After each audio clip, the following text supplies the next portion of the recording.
Casey, thanks so much, and thanks for the update. Certainly hope everyone is okay, as it appears to be.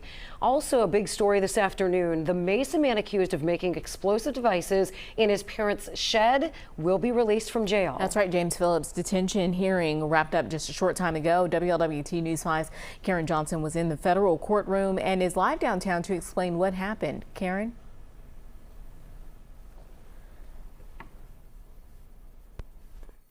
In the gallery, I could tell you there was a large showing of support for Phillips. Among those sitting in the gallery, his parents, friends, his priest, and a former assistant prosecutor for Hamilton County. Phillips is accused of making explosive devices in a shed that sits behind his parents' home on Sentinel Court Drive in Mason. Well, today, prosecutors asked Phillips to remain in jail while the case plays out in court. They said he has detonated numerous explosives over the last 13 to 14 months and also transported them to parks, including the Lebanon Soccer Complex and across state lines into Kentucky.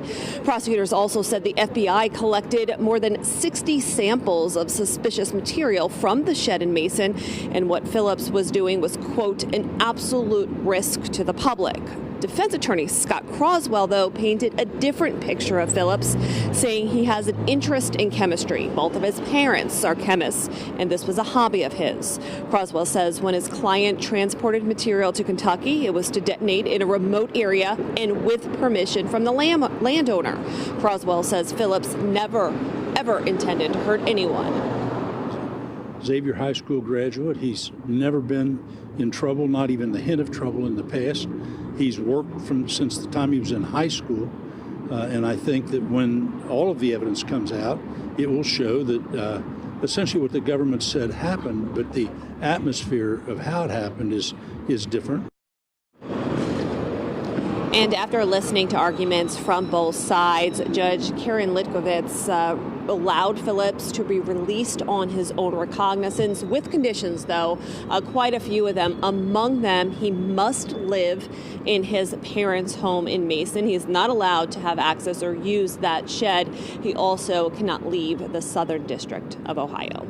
Reporting live downtown tonight, Karen Johnson, WLWT News 5. Now, Karen, did anyone ever explain why, according to the FBI, he was having materials shipped to a location in Oxford as well as Mason? Yeah, that came out a little bit today in court, and attorneys said he actually had a condo in Oxford that he had also stayed at. But again, given the conditions of his release, he's not going to be allowed to stay in Oxford. He's going to have to stay in Warren County in his family's home in Mason. All right, Karen Johnson reporting.